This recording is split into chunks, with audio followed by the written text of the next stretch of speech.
Diolch. Trefnydd, I'd be grateful if we could have a statement from the Welsh Government regarding the delivery of community-based mental health services in Wales.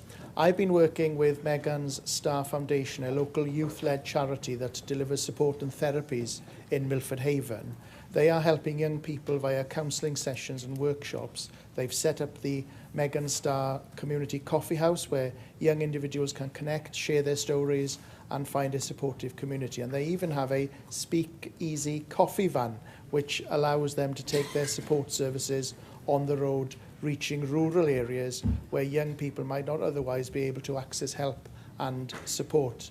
Trefnydd, the work that the foundation does is remarkable, and I was extremely proud to welcome them to the Senedd today, and I hope that members visited their stand in the Farchnad to learn more about their life-saving work.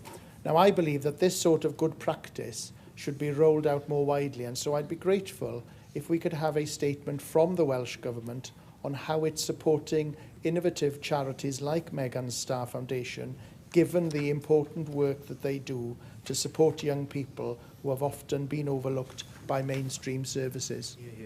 Well, thank you very much indeed for that very important question. And I'm sure we all want to praise as well as welcome the Megan Starr Foundation being able to share their great work.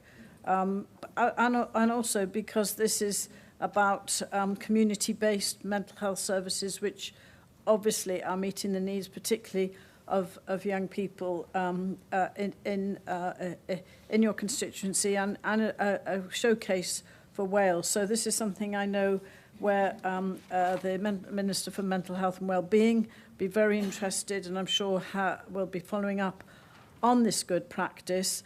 And I would also like to say that it's from a third sector perspective, I know, because there's many of these organisations are volunteer-led and supported, but also have to be supported by their health boards and local authorities in order for them to continue their great work.